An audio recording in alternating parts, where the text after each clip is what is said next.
صل على محمد وآل محمد.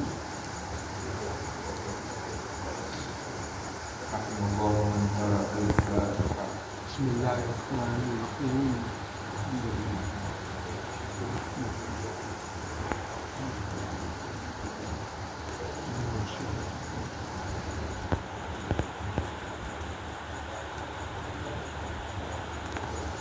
أعوذ بالله من الشيطان الرجيم. بسم الله الرحمن الرحيم. لا حول ولا قوة إلا بالله العلي العظيم. حسبنا الله ونعم الوكيل. نعم المولى ونعم النصير. الحمد لله رب العالمين. والحمد لله الذي هدانا لهذا وما كنا لنهتدي لولا أن هدانا الله. ثم الصلاة والسلام والتحية والإكرام على رسول المختار سيد المرسلين شفيع المذنبين سيدنا الممجد بشيرنا المسدد نذيرنا المعيد والمصطفى الأمجد الذي سمي في السماء بأحمد وفي الأرض بأبي القاسم محمد. اللهم صل على محمد وآل محمد. والصلاة والسلام على أهل بيته الطيبين الطاهرين المعصومين المظلومين الذين أذهب الله عنهم الرجس وطهرهم تطهيرا. اللهم صل على محمد وآل محمد. ولعنة الله على أعدائهم أجمعين من أول يوم دينهم إلى لقاء يوم الدين. رب اشرح لي صدري ويسر لي أمري واحلل عقدة من لساني يفقهوا قولي. أما بعد فقد قال الله تبارك وتعالى في محكم كتابه. بسم الله الرحمن الرحيم. أفحسبتم أنما خلقناكم عبثا وأنكم إلينا لا ترجعون.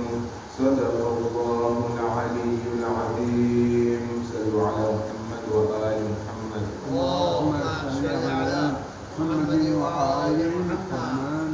خداوند متعال سورة المؤمنون چیپٹر نمبر 23 آیت نمبر 115 میں فرماتا ہے، کیا تم سمجھتے ہو کہ ہم نے تمہیں بے مقصد یا بے سبب پیدا کیا ہے اور تم ہمارے پاس لوٹ کر نہیں آؤ گے؟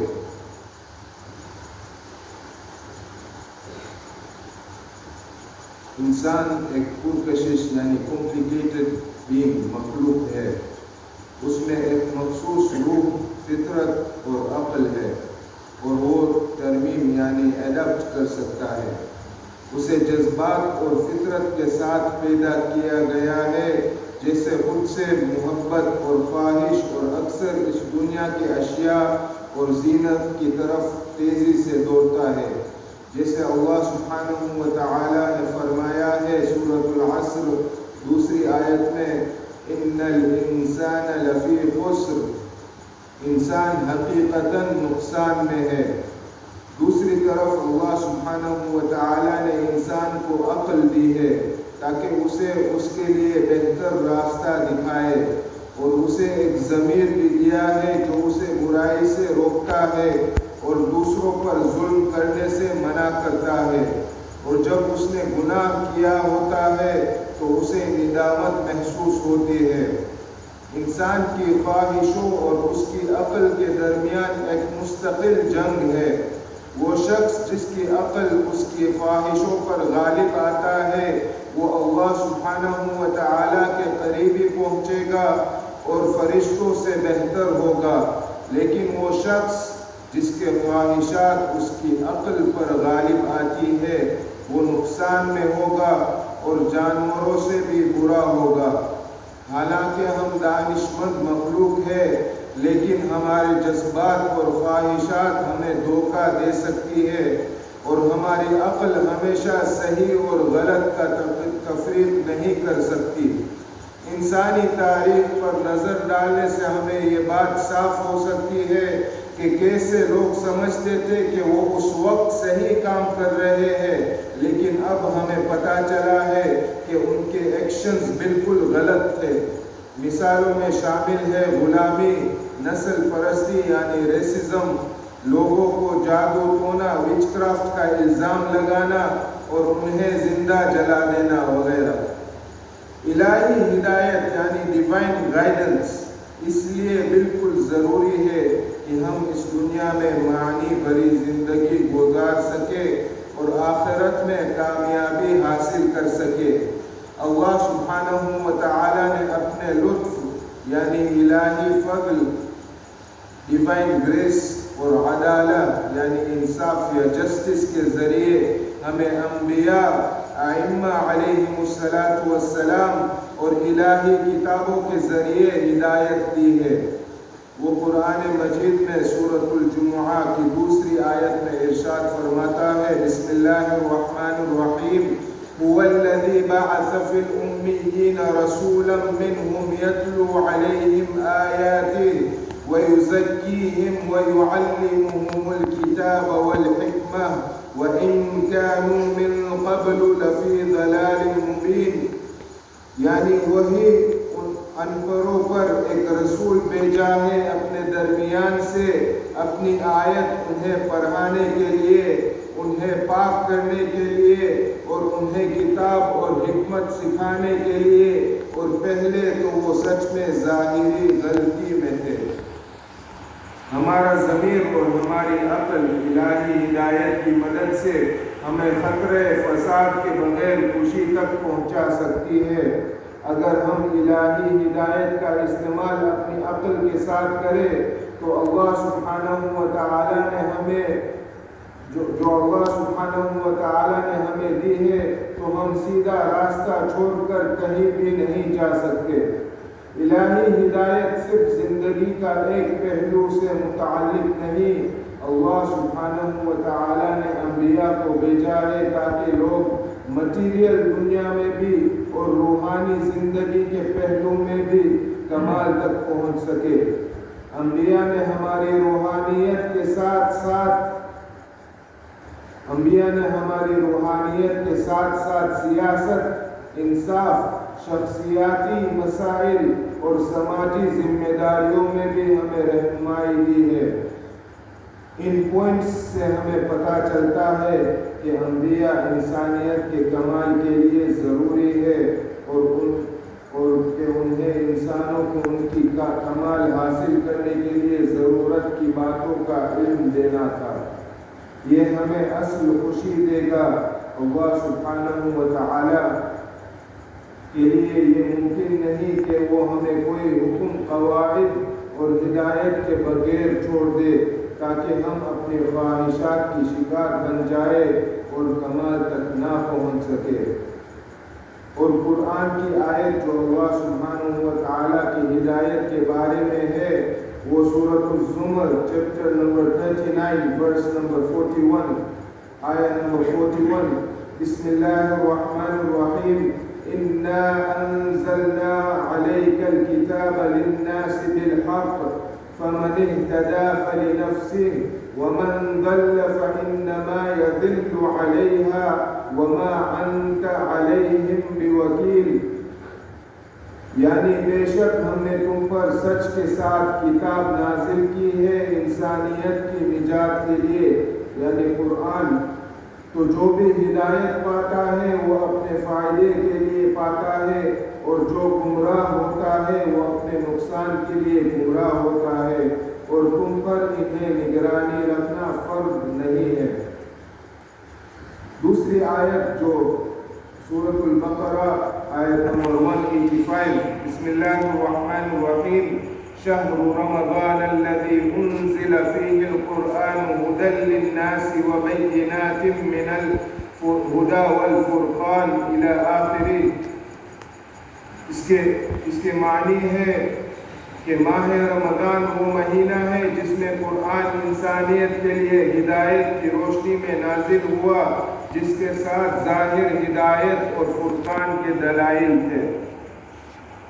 کیا آپ جانتے ہیں کہ ہر مہر زندگی میں اللہ سبحانہ و تعالی نے اپنی رحمت کے ایک حصے کو مختلف صورتوں میں بھیجا ہے، جیسے انبیاء، ائمہ، ہمارے والدین، الہی کتابیں، استاد اور وغیرہ۔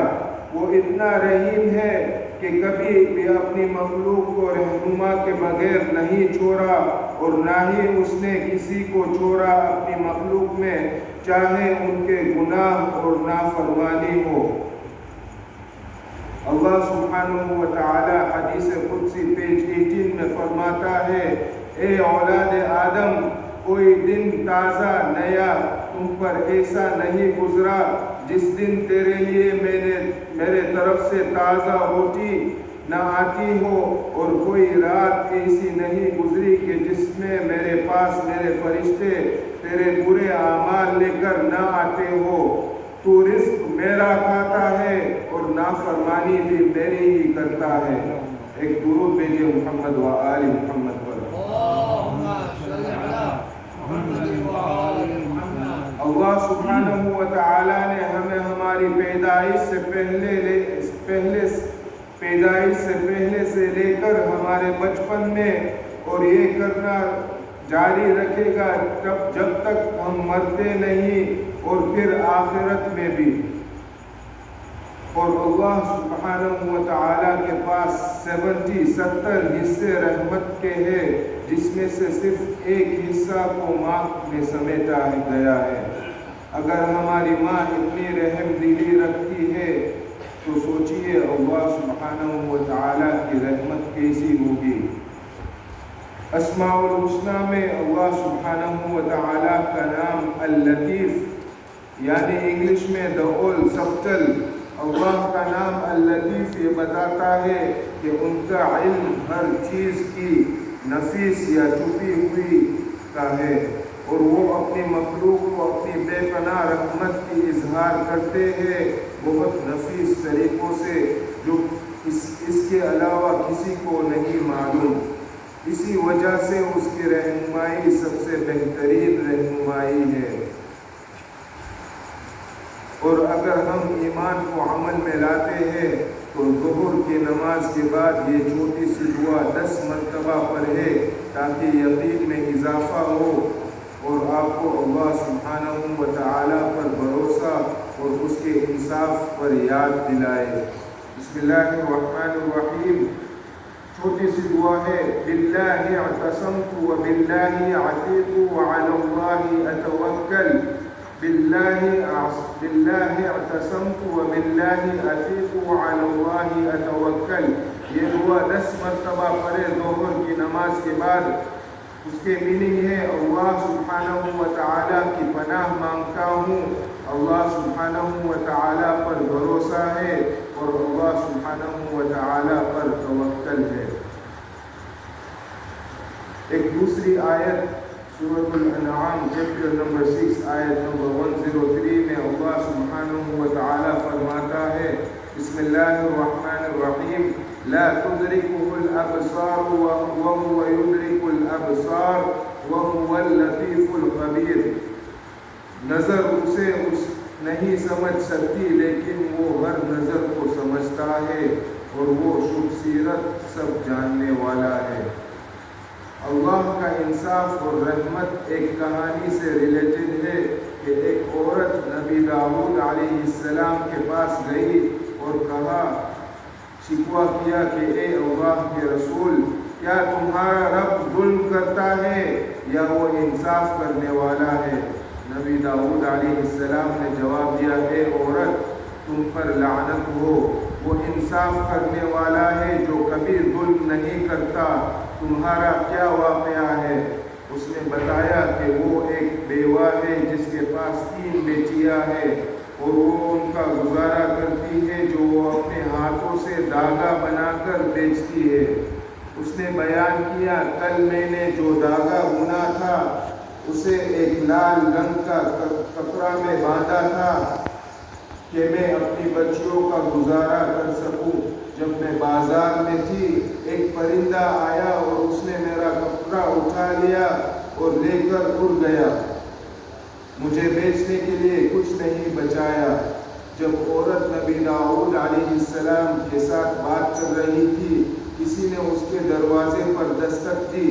نبی داؤد علیہ السلام نے انہیں اندر آنے کی اجازت دی اور پتہ چلا کہ وہ 10 کاروباری 10 بزنس مین تھے اور ہر ایک نے 100 دینار لے کر آئے تھے، اور انہوں نے رسول خدا سے فرمایا، نبی داؤد سے فرمایا، اے اللہ کے رسول، اس مال کو اس بندے کو دو جو لائق ہے۔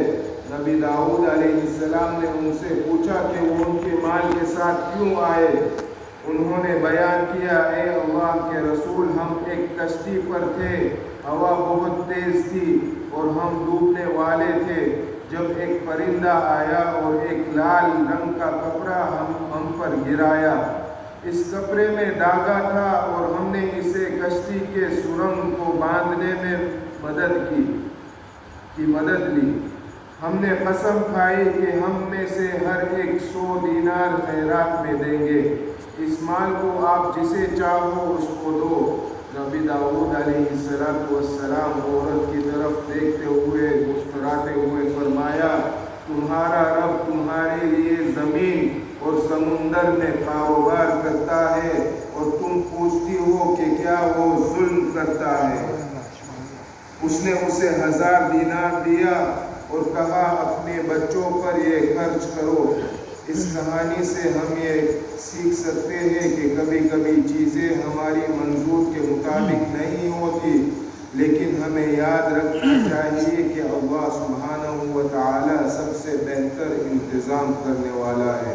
ایک درود بھیجے محمد و آل محمد پر۔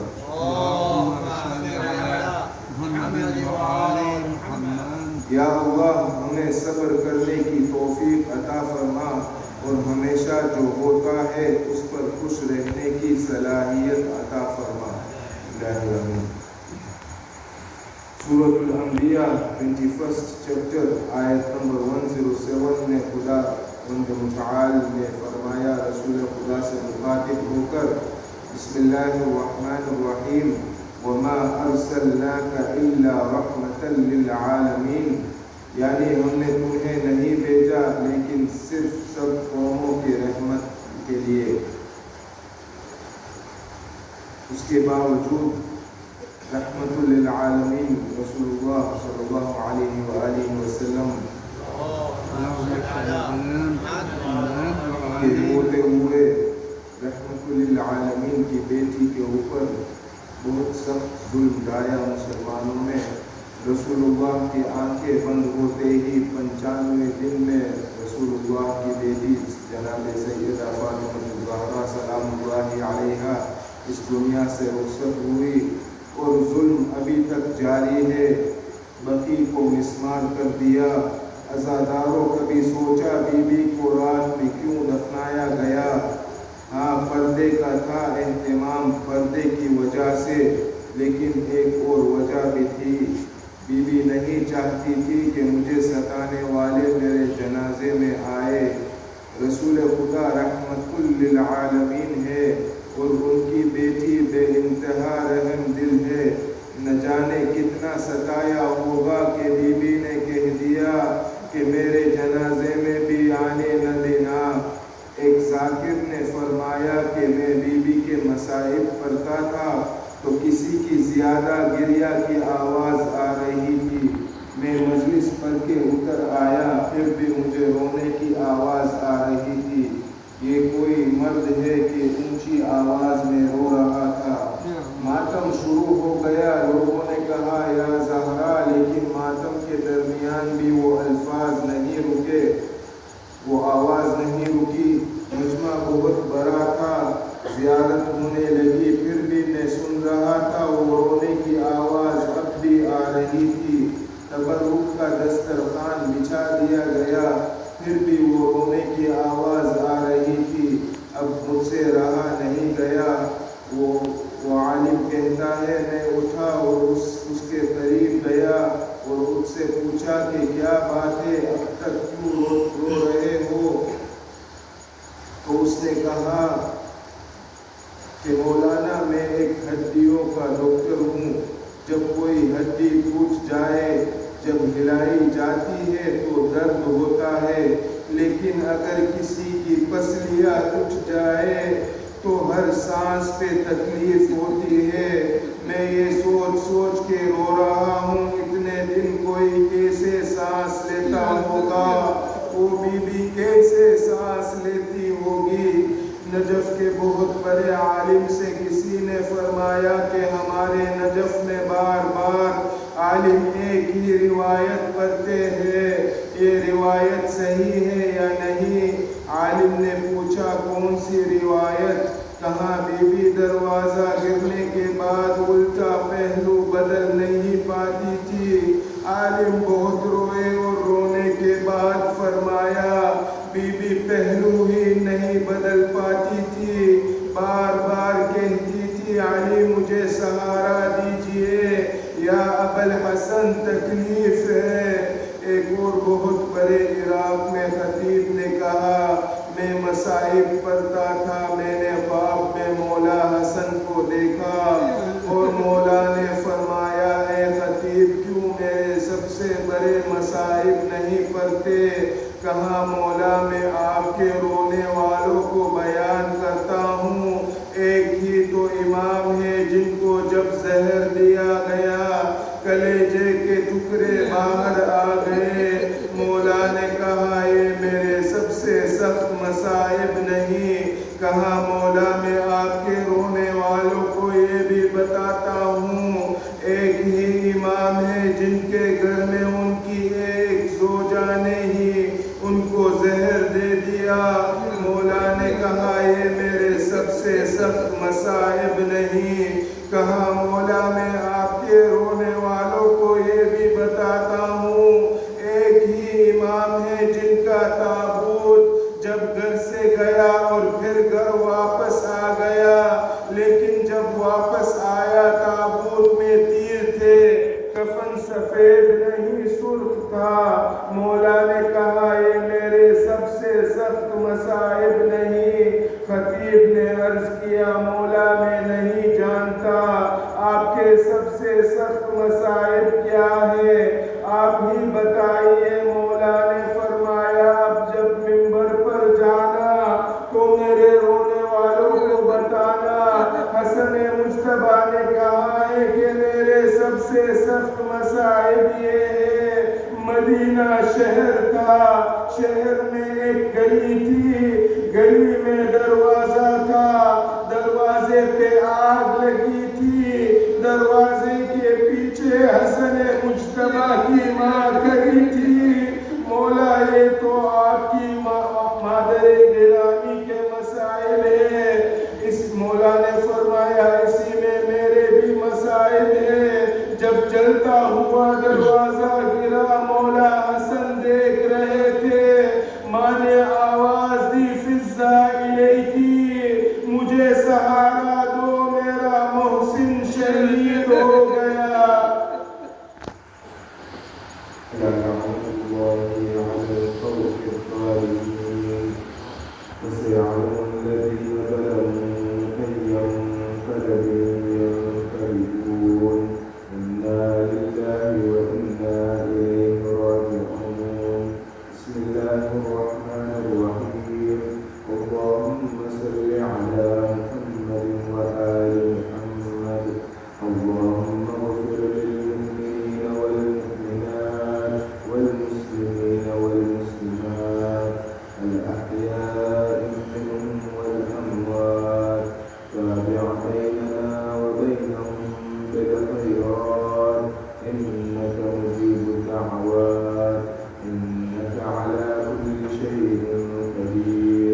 سبحان ربك رب العزة عما يصفون وسلام